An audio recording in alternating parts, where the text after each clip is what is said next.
for caring about democracy. Thank you to Take Back the Court for hosting us and also for always keeping the focus right here. Thank you to the People's Parity Project and all of our partner organizations today. I'm Jess McIntosh, and I am here because everything I care about is on the line. Every single thing. These steps lead to the foundation on which our entire future is built. And that foundation right now is not strong. Right now, a nakedly partisan stolen court is preparing to reconvene. Next week, they will hear a challenge from the NRA. By the end of the year, they could have ruled to overturn Roe. Without reform, without expansion, these 9 justices will decide whether we can keep our kids safe from gun violence. They will decide whether we get to determine when and whether we become parents, and they will decide which Americans are allowed to vote at all. It doesn't matter which issue first made you care.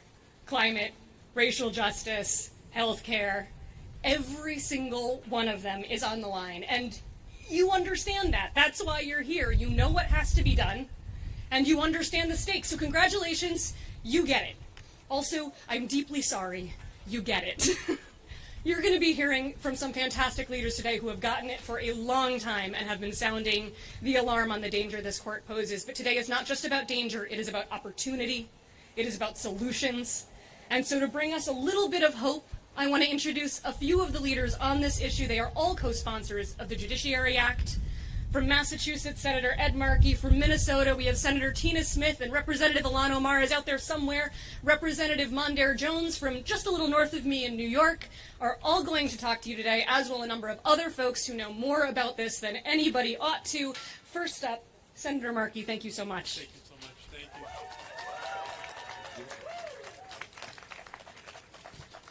you. Thank you, Jess, so much, and thank you for your incredible work. All of the people at Take Back the Court, the People's Parity Project, for organizing this rally for our future. And you did just a perfect job in setting up what this is all about. Everything is on the line. Every issue. Civil rights, voting rights, health care, LGBTQ issues. You name it, it's on the line. Abortion rights, gun safety laws, it's on the line. The Republicans knew what they were doing when they worked to pack the court for a 6-3 margin, because they are results oriented. And the result they want is to roll back generations of progress which we have made in providing protections for every person in our country, for a full extension of the 14th Amendment, so that everyone is entitled to all of the protections of the Constitution of the United States. That's what they have been objecting to. That is what they have been fighting for generations. And now they have taken their opportunity. And I am here with my partner in the Senate on this issue, Tina Smith, who is joining us today and who you will be hearing from in a very few moments. Representative Mondaire Jones, a true champion of justice. He is our partner over on the House side, along with Jerry Nadler, the chairman of the Judiciary Committee. So let's be clear. Donald Trump and Mitch McConnell pulled off one of the greatest heists in the history of the United States. Donald Trump and Mitch McConnell stole 2 Supreme Court seats from the American people. First, they created a precedent out of thin air, claiming that there could be no Supreme Court confirmations during a presidential year, so they refused to even give Merrick Garland a hearing during the last year of the Obama administration. Then, just days before the 2020 presidential election, they broke their own rule, the Merrick Garland rule, in order to confirm Amy Coney Barrett to the court to take the seat of the late, great Justice Ruth Bader Ginsburg. Republicans even abolished the filibuster to get those nominees confirmed. Let me say that again. They abolished the filibuster rule in order to confirm those justices. With that heist, Republicans have put our democracy at stake. They have put the rights of millions of people at stake. They have treated the Supreme Court as their own political pawn. And they have tainted the legitimacy of the highest court in the land. Right now, a stolen, illegitimate, and far-right Supreme Court is responsible for making life or death decisions on issues from reproductive rights to gun control to voting rights. And we cannot allow the Republicans to use the nation's highest court to check off the right wing's wish list that they have had for generations. The time to restore balance to the court is now. It is time to abolish the filibuster and expand the Supreme Court, and to do it now.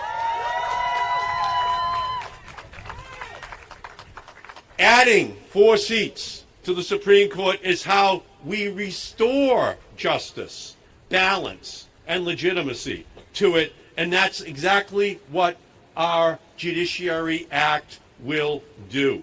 Those who claim that it is unprecedented, unconstitutional, or can't be done just don't know their history. Congress has expanded the court 7 times before. It simply takes an act of Congress to get it done.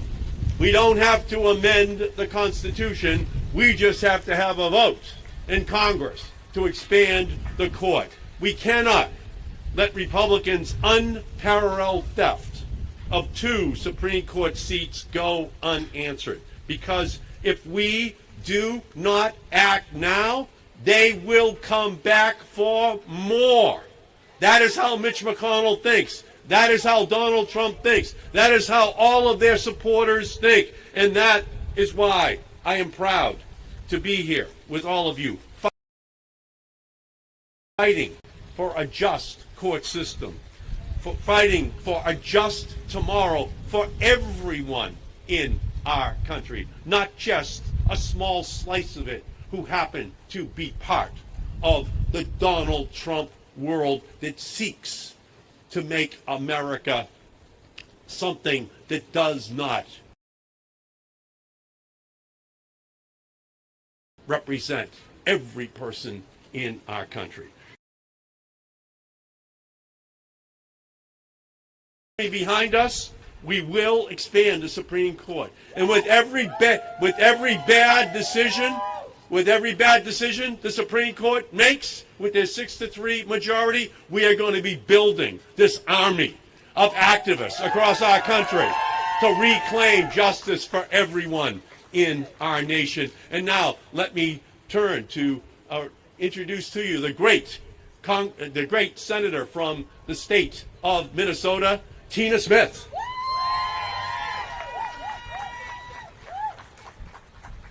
Good afternoon, everyone. I want to thank my colleague and friend, Senator Ed Markey from Massachusetts, for that kind introduction, and most importantly, for his passionate and dedicated leadership on this issue. This work that we have ahead of us to fight to protect our constitutional rights and restore balance to the United States Supreme Court. And I am proud to be the first Senate co-sponsor of the Judiciary Act. We are at a moment where we must fight to protect our democracy. Decisions being made by this Republican-captured Supreme Court are taking away our rights every day. whether it is about allowing unlimited spending in our elections, whether it is about gutting the Voting Rights Act, whether it is allowing partisan gerrymandering, or whether it is allowing the kind of travesty that we are seeing right now in Texas. Now, I once worked at Planned Parenthood, and I know what it means to see women who are fighting to control their lives and make decisions for themselves. And I know that right now, today, in Texas, there are women that are just learning that they are pregnant and learning that there is nothing that they can do about making their choices in Texas because of the Supreme Court. That is wrong. The Supreme Court in Texas is blatantly allowing an unconstitutional law to stay in effect, and that is exactly why we need to regain and restore balance in the United States Supreme Court. Now, how is this happening? You may ask yourself, how has this happened with the Supreme Court? Well, this is the result of a decades-long strategy by the right wing, by corporate interests, by the Republican Party to capture the courts, with the Federalist Society to vet every single Republican Supreme Court nominee, and that has resulted in 2 stolen Supreme Court justices serving in this building behind me today. Now, some say that the Supreme Court should be some say the Supreme Court should be a neutral arbiter of the facts and the law. Well, I agree with that. But that is not the case right now. That's why we have to make this change. We can either pretend that that's the case and just look away, or we can take the action that we must take. And that is why I am standing before you today. We must take action, and friends, we must organize to make sure that this step to protect our democracy happens. We cannot allow it not to happen. Now, democracy is an action word. It is not a sit around and talk word. So my question to all of you, are you ready to take action on this most important step? Are you ready? Are you ready to fight for your democracy? Are you ready to make sure that this Supreme Court represents all of us? Well, then I stand with you on that. I am ready to fight with you on that as well. Thank you so much. Now, I'm really delighted to welcome up here my friend, Mondaire Jones. Where is... Mondaire and I have become allies and friends in this fight. He is an amazing representative from New York. Please join me in welcoming Mondaire Jones.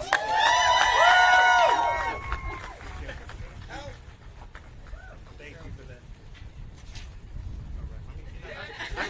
I probably don't even need those stairs. Oh my goodness. Give it up one more time for the great senator from the state of Minnesota. And my dear friend Ed Markey from the great state or Commonwealth of Massachusetts. I want to start by also thanking just incredible partners in this fight. Of course, the People's Parity Project and Take Back the Court, who have helped to organize this rally today. And they have been with us in this fight, haven't they? It's great to once again be standing together as we fight for our democracy and for fundamental rights, as we've seen over the past few months. Rights that are under assault.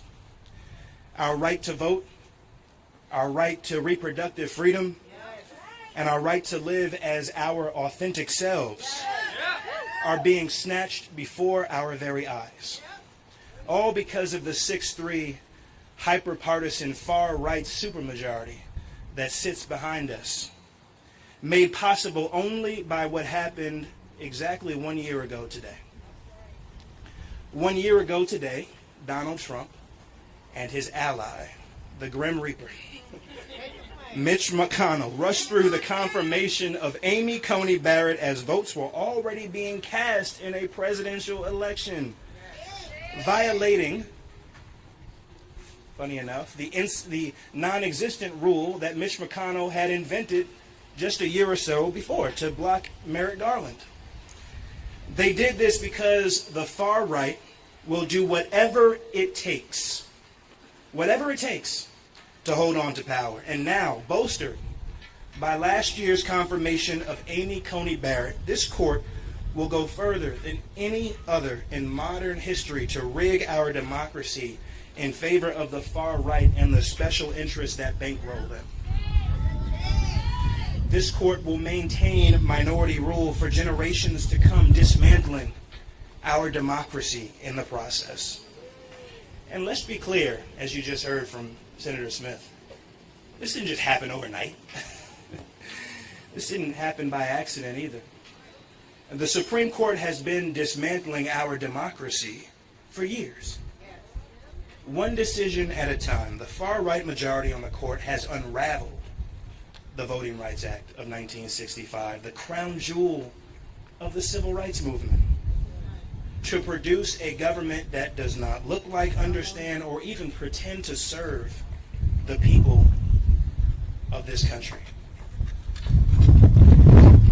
And the same court that is unraveling our democracy decision by decision is doing whatever it takes to strip the American people of their reproductive freedom. By twice refusing to halt Texas's draconian abortion ban from taking effect, the Roberts Court effectively overturned Roe v. Wade, reversing more than 6 decades of legal precedent and human progress. This is just the beginning. The court has agreed to hear a case in its current term concerning Mississippi's extreme abortion restrictions. That ruling could go even further by explicitly overturning Roe v. Wade and the fundamental right of Americans to safe, legal abortion. Meanwhile, Amy Coney Barrett has been bizarrely suggesting that the court is not partisan while speaking at the McConnell Center, flanked by Mitch McConnell himself. Sam Alito, for his part, has been attacking journalists who dared to tell the truth about the court's partisanship. And if it's not about promoting his book, Justice Breyer couldn't care less about any of the things that we are discussing here today, unfortunately. Our rights are being snatched away right from under us. Thankfully, Congress is not powerless to stop this from happening.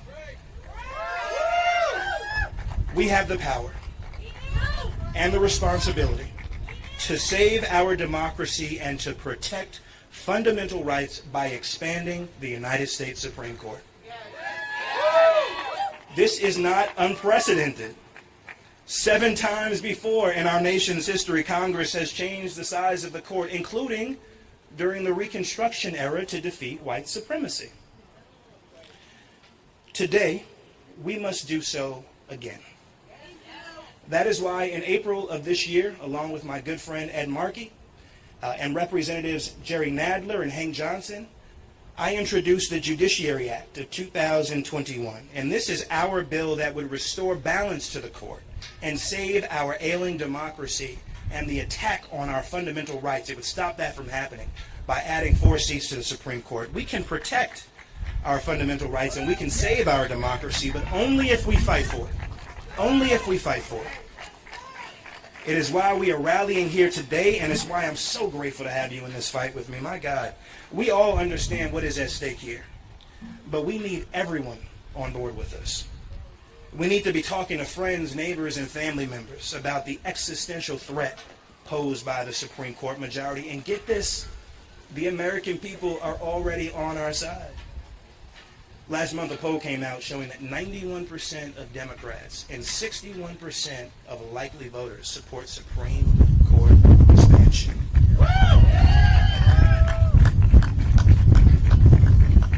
There's no good reason why we don't have a majority of Democrats in the House and in the Senate on this bill, and that's where all of you come in. You got to help us convince our colleagues to do the right thing and to join the American people in fighting to save this country from the far-right assault. And I know that when we do that, because we will win this fight for our democracy, for our planet, for our fundamental rights, and for the children. Thank you so much.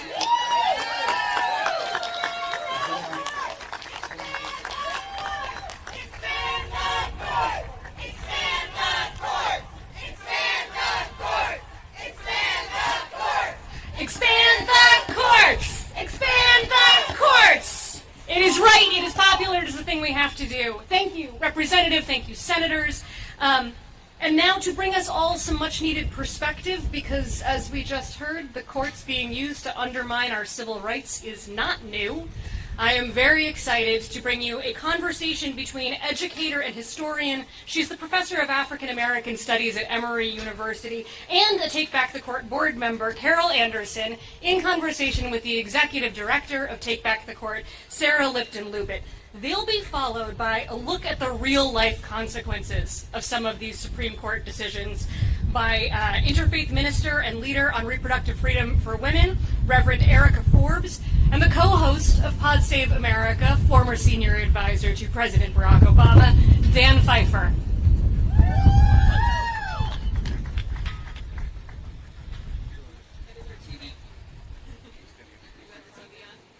I am Sarah Lipton-Lubit, Executive Director of Take Back the Court Action Fund, and I am just thrilled, beyond thrilled, to be here with Professor Carol Anderson. So much of what we've been talking about today, hearing about today, has been focused on recent or upcoming Supreme Court decisions, super important. But we also have this incredible opportunity for Professor Anderson to put this in the context of US history for us, right? The Supreme Court enabling racial oppression, undermining democracy, that's not a new thing. And in order to really tackle our present, we have to understand our past. So Professor Anderson, thank you so much for joining us today. I'm so excited for this conversation. I'm going to ask you to take us all the way back to Reconstruction, right? That critical moment for our democracy. What should we know about the Supreme Court's role? What we should know is that the Supreme Court systematically undermined the architecture of democracy that Congress had put in place to provide citizenship, rights, and equality to the free people, to 4 million Black people. And so we had the 13th Amendment, the 14th Amendment, the 15th Amendment, the Force Acts, and the Enforcement Act. All of those were designed to protect Black people, to provide their citizenship. And what the Supreme Court did through a series of cases was to systematically undercut and undermine those. You had the Slaughterhouse cases, you had the Happersett decision, the Reese decision, the Cruikshank decision, the civil rights cases, the Williams case, Plessy v. Ferguson, Cummings v. Richmond, and the Giles case. All of those systematically sat down to take apart this structure and to put the rights of Black people in the hands of the state, knowing good and doggone well that the states did not believe in the rights of Black people. That is a whole lot of cases and a lot of damage done by the Supreme Court. I mean, it sounds like time and again, at every turn, when the court had an option to either uphold or promote democracy or undermine democracy, they chose to undermine democracy and discriminate against Black people. What does that tell you about where we are today? Do you see analogies? It sounds a lot like this current court to me. Yeah, I see lots of analogies, unfortunately. So I see the analogy in the Shelby County v. Holder case, which deals with how the Supreme Court gutted the pre-clearance provisions of the Voting Rights Act.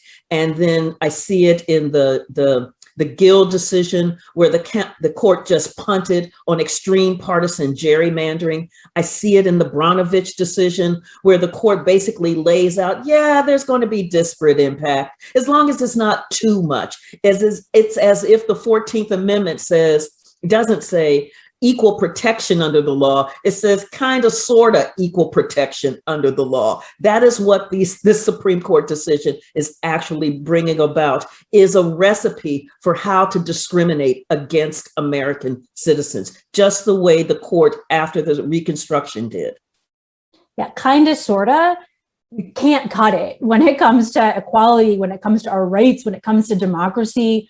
So if there's one thing that you want folks to understand about the urgency of the moment that we're in and what it means for Supreme Court reform, for Supreme Court expansion, what would you say?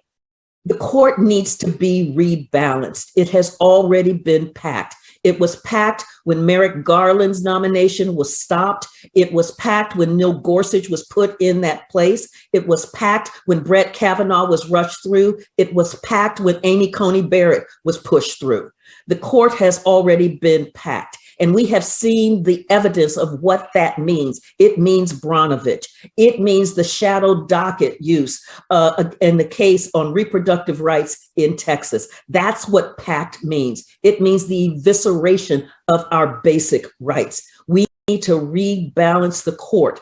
And that rebalancing is our fight for democracy. That is the energy that I am going to take with me into the rest of this fight. This is a fight for democracy. Thank you so much, Professor Anderson, for sharing this learning with us. Thank you, everyone, for being here with us today, for being in this fight with us.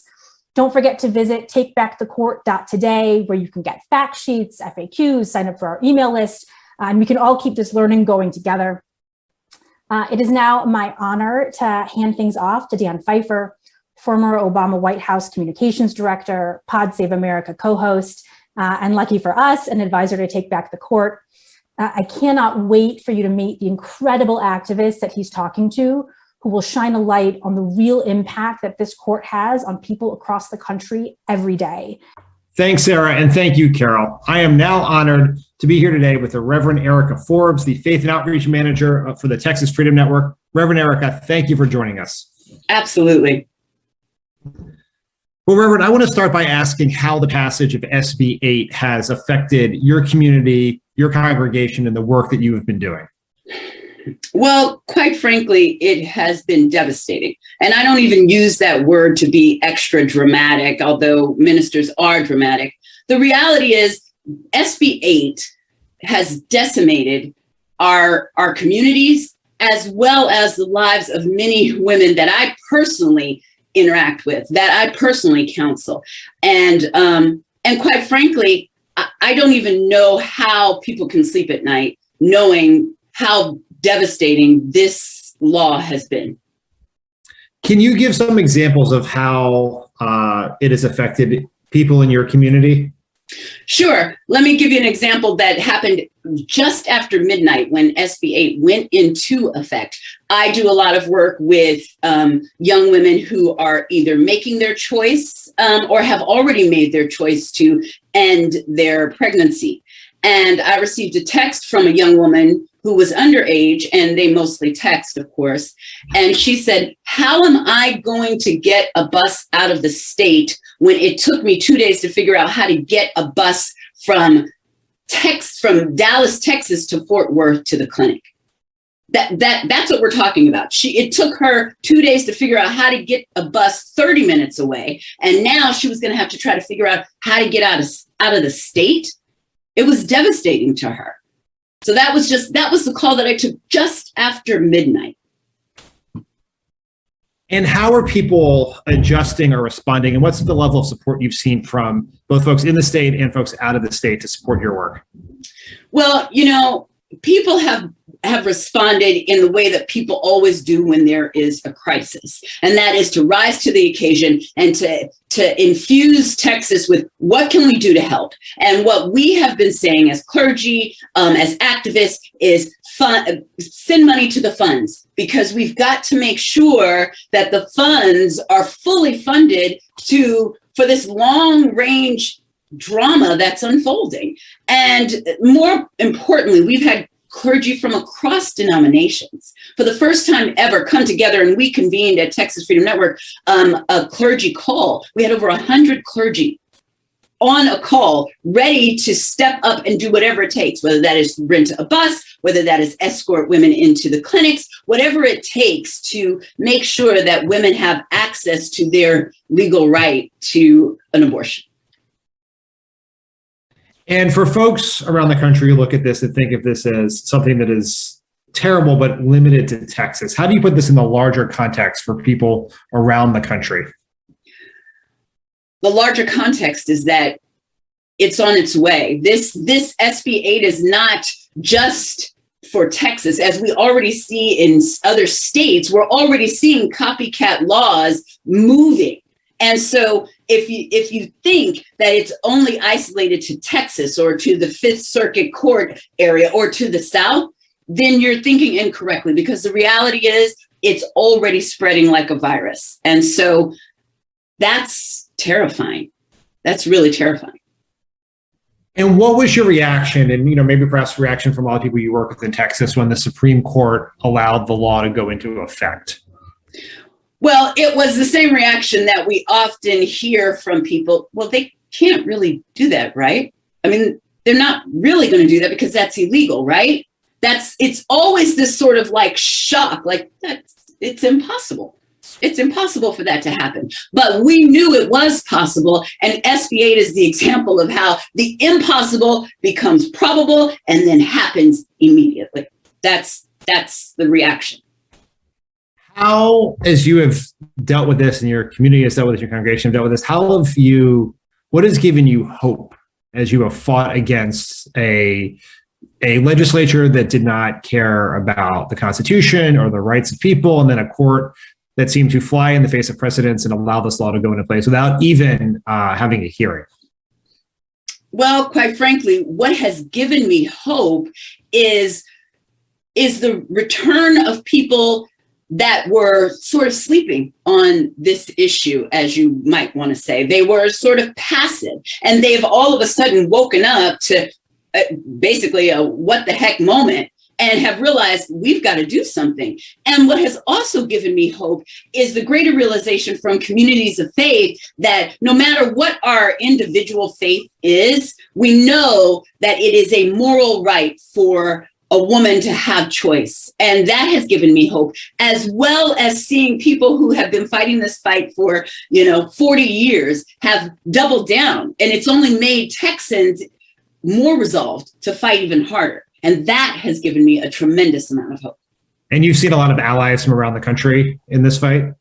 Absolutely. One of the things that just really brought tears to my eyes was we started receiving calls from clergy around the country saying, do you need us to come? Do you need us to send money? Do you need us to send people? What is it you need right now so that we can send it to you, we can get it to you immediately? And that they've been making it known that they are just as much in it for the long haul as we are. And that has been incredible and unprecedented, really. Reverend, your ability to stay optimistic and hopeful in these dark moments is incredibly inspirational.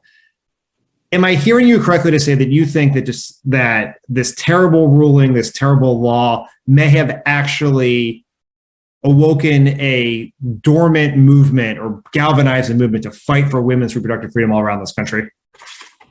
Absolutely. Here's the thing.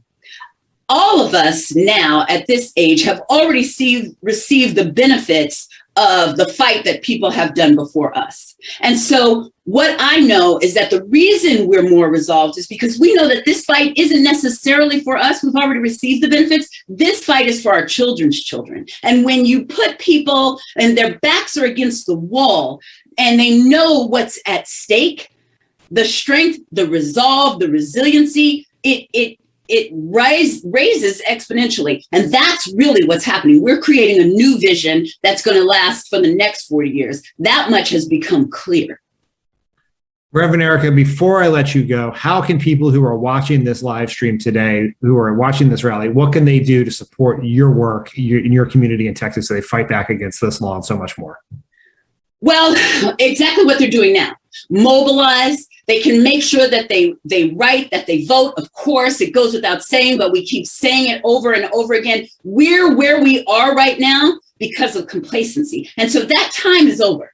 The rehearsal is over. And so now what people can do the most is continue to mobilize, continue to double down on what we know is right, regardless of what religion or race or economic status is, that this is really just one fight for justice. And the more that people remember that, and the more that we keep that in our mind every single day, one day at a time, we will emerge victorious, regardless of what it looks like right now. So they have to keep fighting. Reverend Erica Forbes, thank you so much for joining us. And thank you for all of the work you're doing. Thank you. Thanks so much. Everybody feeling smarter and a little more terrified? Good. Me too. Let's get back to how we get out of this mess. I am really excited to bring up one of the leading voices for court reform. She is the voice of the border on immigration, on gun safety, on health care, you name it. She is a co-sponsor of the Judiciary Act from Texas, Congresswoman Veronica Escobar. Thank you so much for being here today.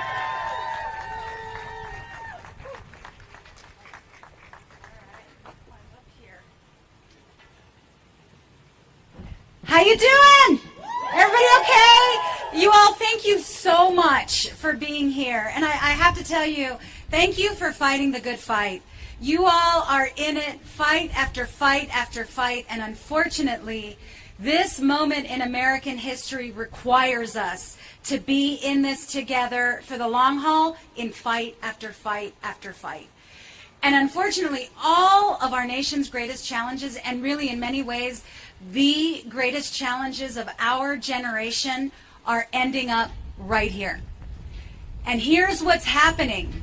The unfortunate reality that we are living through right now is not only is democracy and equality and all of the rights that we have earned and that we deserve, not only are they getting stuck in the Senate, but decades of progress are being overturned by what is now an activist court.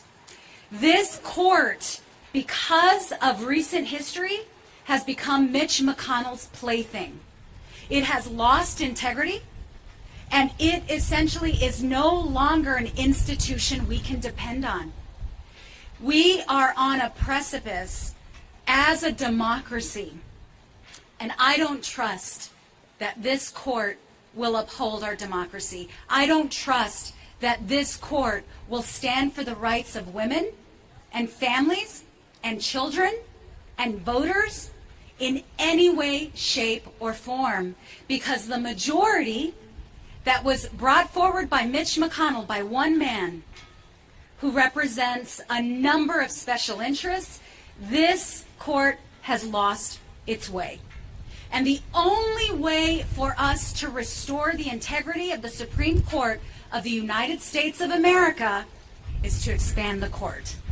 And I am proud to stand with Mondaire Jones and with every member of our caucus who wants to restore integrity to the Supreme Court of the United States. But we need you. We need you. We need you to urge your members of Congress. We have got to build momentum, not just to educate the country about everything that we stand to lose right now in this moment, but we've got to make sure that our colleagues are with us and that we build that momentum and that we secure the dignity and rights of every single one of us, from voters to women to children to immigrants. Because if we don't do this, my friends, then the battle gets even harder going forward. So we've got a big job. We've got a lot of work to do. But we are in this together. And a people united will not be divided. Thank you all so much. I've got to go back and vote, but I'm with you in La Lucha, and we will get this done. Thank you. I love the commitment. They're voting. They're coming over here to make their... Because anything that's being voted on right now, I don't even know what votes are happening right now, but whatever they are, they're important ones, and what happens here matters for them. This is the underpinning for every single thing that matters. So next up, we have a little fireside chat on the court's attacks on reproductive and sexual health, justice, and freedom. It's a little light fare.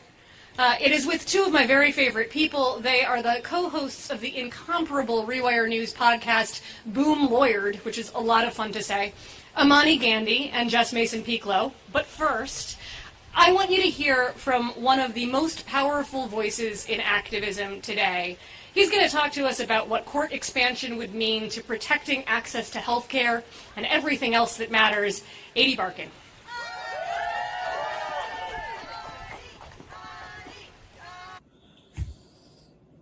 Hello. Thank you to Take Back the Court, the People's Parity Project, and all of the partners for today's event. I'm grateful to be in the company of so many remarkable speakers. And I'm thankful to all of you for coming out in support of a just and fair Supreme Court.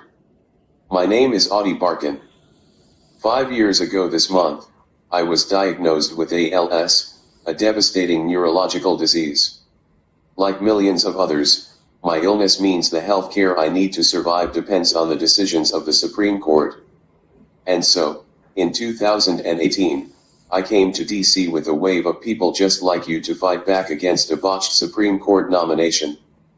And we joined in struggle for a second time virtually last year when an extremist minority stole another seat.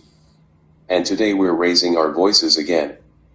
We're here because we know there will be no health justice without court expansion. Without reform, the stolen court will continue to chip away at the Affordable Care Act. Without the Judiciary Act, people and families will remain in fear that the start of a new court term means they may lose access to health care. Indeed, everything we care about is at risk right now in the court.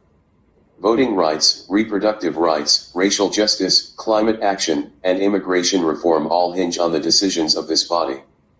But at this very moment the brazenly political court is dismantling our rights at warp speed. Just since July the court has gutted the Voting Rights Act, resurrected Trump's inhumane immigration policies, stopped the moratorium on evictions, and effectively ended a women's right to choose in Texas. So, we're fighting for hard-won rights, and for future progress too. Last year, the president and Democrats in Congress ran and won on a promise to guarantee everyone the care they need. Now we are on the verge of passing a landmark investment in the home and community-based services I, and millions of other disabled people and seniors, need to survive. And we will expand and strengthen Medicaid, too. But once this critical legislation is passed, a stolen Supreme Court will still have the power to overthrow the will of the people. Our rights, our health care, and our lives are on the line. And so is our democracy.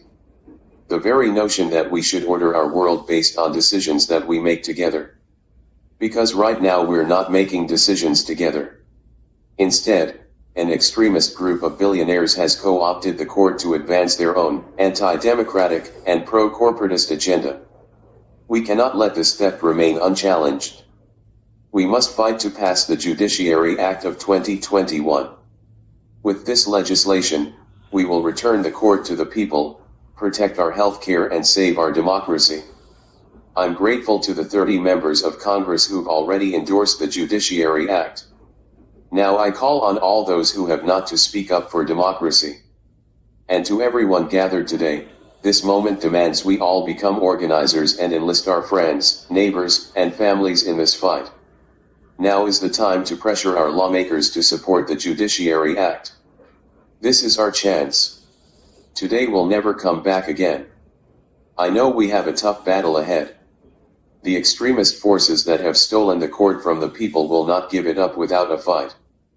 But I firmly believe that the cure to what ails American democracy is more American democracy.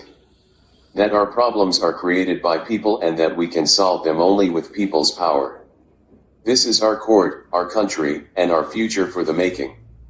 It is up to all of us to raise our voices so that one day, we may live in a true democracy where health justice is made real and protected in the courts. Amani, you look amazing. This is Pazanski. Thank you, Tristan. As Tristan said, my name is Alexis Pazanski, but please call me Lexi. I first would like to thank all of our amazing speakers, both here and virtually, who have participated today. I also really want to thank the National People's Parity Organization and Take Back the Court for working with our chapter to create this event today. And thanks to all of you, both here and at home. It really means a lot to us that you're engaged in this conversation. So why am I here? I'm here to talk to law students, and I'm here to give a sort of law student perspective. Law school is a really weird place. It's a very contradictory environment. We're taught to accept judicial rulings as final fact, but we're discouraged from calling out injustice and discrimination perpetuated by those rulings. We're taught to revere Supreme Court justices as objective decision makers, but we often read opinions that cherry pick facts and employ hypocritical reasoning to achieve a predetermined result. As law students, I believe we have a responsibility to make the law work for everyone, not just the powerful. We are privileged to receive a legal education, and that education provides us with an understanding of how the legal system really works. And that understanding of the injustice entrenched within our justice system should infuriate all of us. We cannot be passive observers of the law. I want to encourage law students to actively engage with the legal profession. Use your specialized skills to win legal protections for those who truly need it. Prioritize the creation of a truly just justice system. Strive to leave the profession in a better place than where you found it. And I mean, if you really want to change the nature of justice in this country, you could organize a rally at the Supreme Court to advocate for court expansion. It's a little time consuming, so only do that when there's widespread agreement that the current court will steadily eliminate civil liberties and protections for the next several decades. The existence of this rally means that we are at that point now. So call your senators, call your representatives, and ask them to support the Judiciary Act to add 4 more seats to the Supreme Court. Thank you.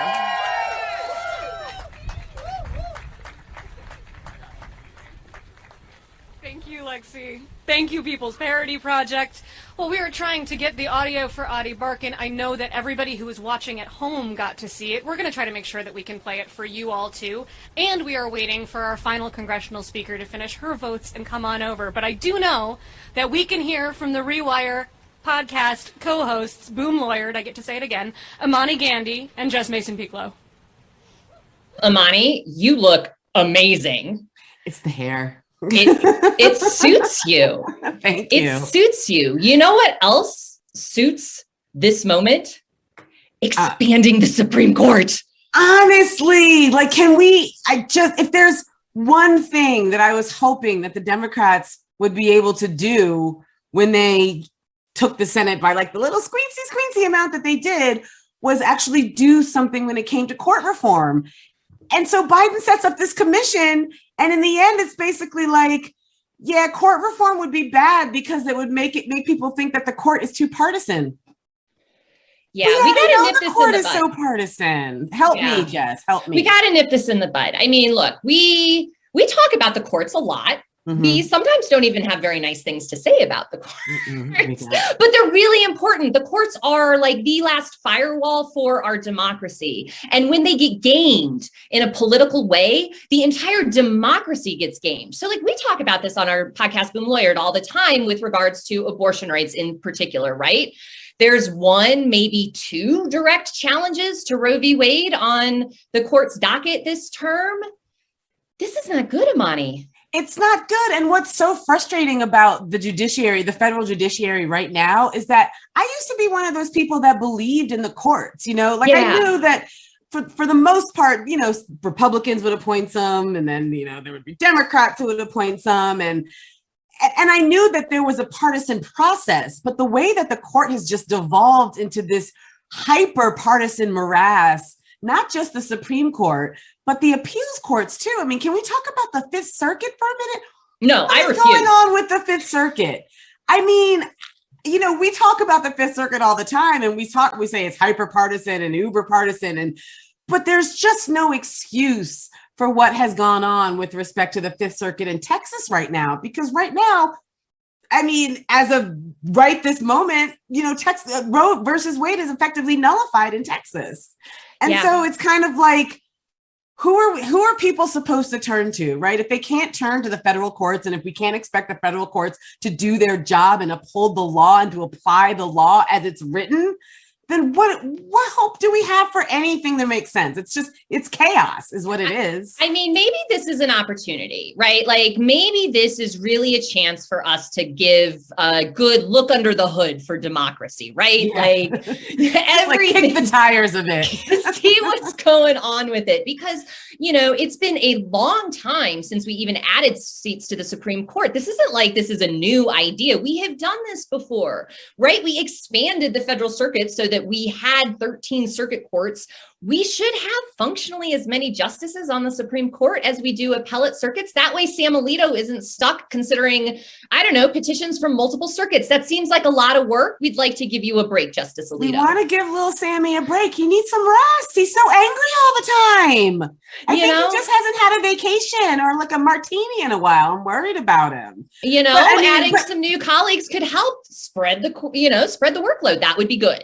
And it might also make him feel a little bit less attacked, because I want to talk about the ways in which the justices have been clearly feeling under the gun in some way. And so they feel the need to give these speeches about how, no, we're really this august institution. And it's not fair for people like Adam Serwer at The Atlantic to notice that Sam Alito is giving a clearly partisan speech in front of the Federalist Society and to call him out about it. Yeah. I mean, it's very frustrating that we seem to have a judiciary system that isn't working for the people. And ultimately, that's what's supposed to happen, right? If you've got a problem, if you think something's unconstitutional, for example, a 6-week abortion ban in Texas, you should be able to go and file a lawsuit in federal court and have that issue adjudicated. And right now, that's not being permitted, and that's bananas. Like, why are we lawyers? Why does anything matter if we're just going to allow this sort of rogue behavior in states like Texas to go on?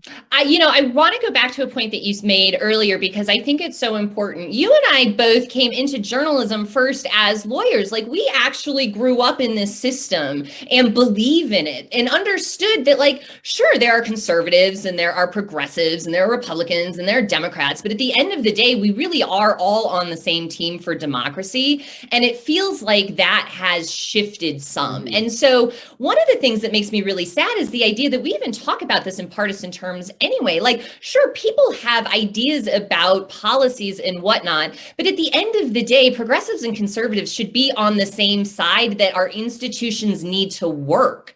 And right now, the federal judiciary just isn't working. And it's not working for partisan reasons, but it's also not working for very real, just sort of structural reasons. They got too much work and not enough people. They need more people. Right. I mean, at a fundamental level, it shouldn't take 4 years for a basic contract case to make it through the courts. I mean, we're talking about a time where, we're in the middle of a panty still. People have lost their jobs. People don't have a lot of money. There's clearly still litigation going on. And how are people supposed to just pay for attorney's fees and pay for court costs for years and years and years at a time? It's inequitable. There's a real class-based argument to inaccessibility of the courts. And I think that's something that has to change. And that's got to change by slapping more judges on the bench. And I mean, we just saw a really concerted effort in Congress to pass election reform, to pass some very significant voting rights reform, and it died because of a Republican filibuster. But had that passed, that bill would have likely died at the Supreme Court by a vote of 6-3 or 5-4 on partisan lines. And, we talk about a lot of cynical stuff on our show, but ultimately, I'd say you and I are pretty romantic. We believe in the ideals of these things. And again, our democracy should work, and our federal courts aren't working. And the buck stops with the Supreme Court, quite frankly, who is really screwing things up the hardest. So let's help them out. Let's give them some coworkers. Let's please give them some coworkers. And let's give them some coworkers that are hopefully not going to continue to shank Roe in the belly. Right? That would be my preference. People also ask us, like, what can you even do when you're talking about the federal courts? This comes up on our podcast all the time because they're not elected officials, right? They're lifetime appointments. But there's plenty that you can do to agitate for court expansion, to agitate for good federal appointees when people have the opportunity to name them. So let your local and national officials know that fixing democracy is a priority of yours, and that includes court reform.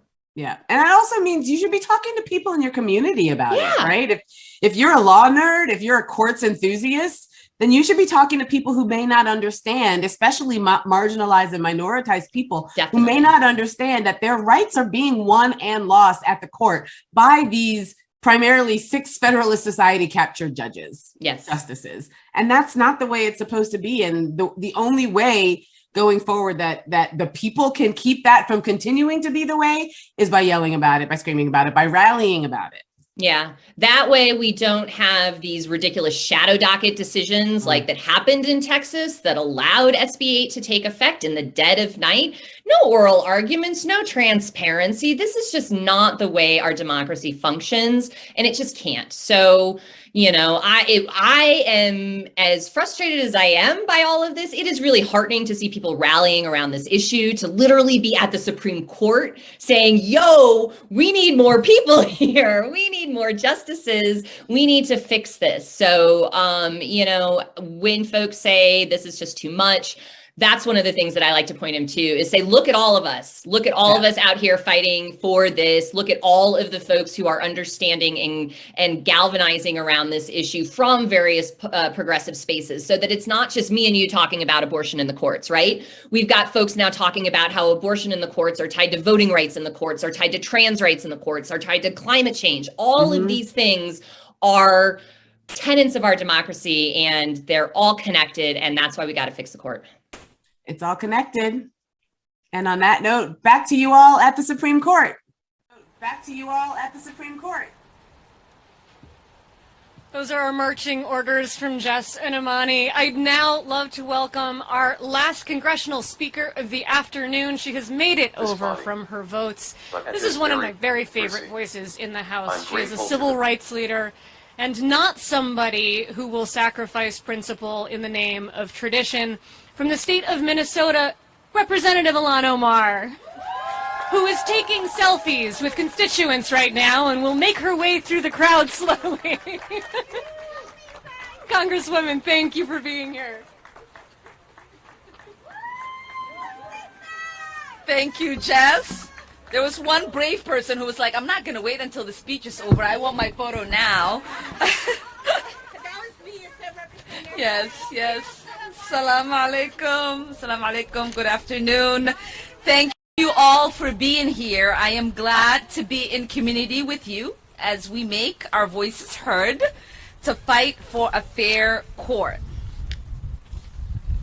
Our democracy is on the line right now. Voting rights, reproductive rights, health care, racial justice, climate, immigration reform, DC statehood, and democracy itself are all under attack from Donald Trump and all of his Republican coonies. In this moment, when our democracy is on the line, it is crucial we fight for a Supreme Court that will uphold the rights of all Americans and put forth decisions that make our country more equitable. Over the past few months, we have watched the 6-3 court as they gutted Voting Rights Act, resurrected Trump's Remain in Mexico immigration policy, ended the COVID-19 eviction moratorium, and effectively ended Roe v. Wade in Texas. For decades, this court has undermined workers' ability to organize, allowed dark money to influence elections, and disenfranchised voters by striking down the Voting Rights Act. Let's not forget, these seats were stolen. The same Mitch McConnell who refused to hold a single hearing on Barack Obama's Supreme Court nominee turned around and rammed through a stolen seat. The repercussions of the court's conservative majority have contributed to hyper-partisan gerrymandering that have had devastating effects on the American people. Whew, it's windy. Winds of change. I like that, winds of change. We cannot save our democracy if it is threatened by a court that does not respect the rule of law. Now is our opportunity to combat this far-right extremism and expand the Supreme Court. The Supreme Court justices should not be able to serve limitless lifelong appointments with no basic rules on ethics and conflicts of interest. Congress can change the number of justices on the court at any time through the legislative process, as it has done so many times through the American history. Not only can, but should create term limits.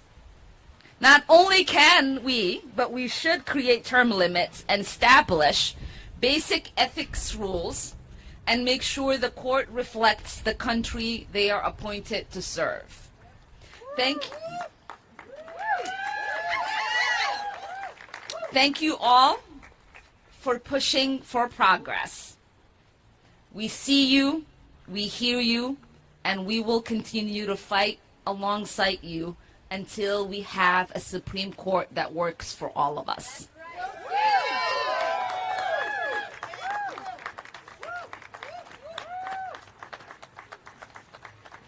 Thank you, Congresswoman.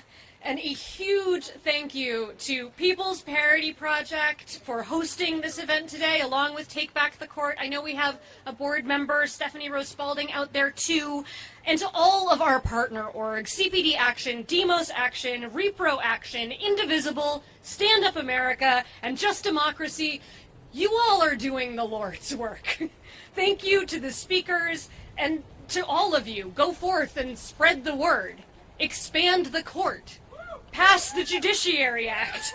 This is the cause of our lifetimes, and we can't afford to miss this chance. So call your representatives, call your friends' representatives.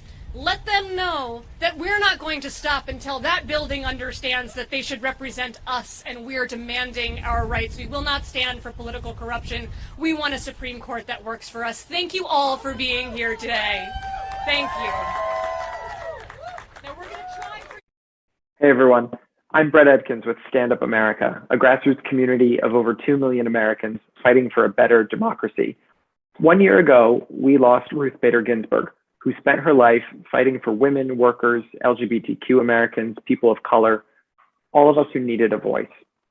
And 1 year ago, Donald Trump and Mitch McConnell rushed to replace her with an ultra-conservative ideologue who they think will overturn Roe v. Wade, gut the Voting Rights Act, strike down common sense gun laws, and let corporations spend unlimited amounts of money in our elections. That was just the latest partisan power grab that has now created a Supreme Court that is hopelessly unbalanced. The court doesn't represent us anymore or stand up for our most basic rights. That's why Stand Up America members have contacted Congress over 24,000 times to demand their representatives co-sponsor and support the Judiciary Act, the bill to add 4 seats to the court and restore balance. If you'd like to contact your representative too, please take out your phone and text COURT to 63033. That's COURT to 63033 to make a call today. Thanks so much.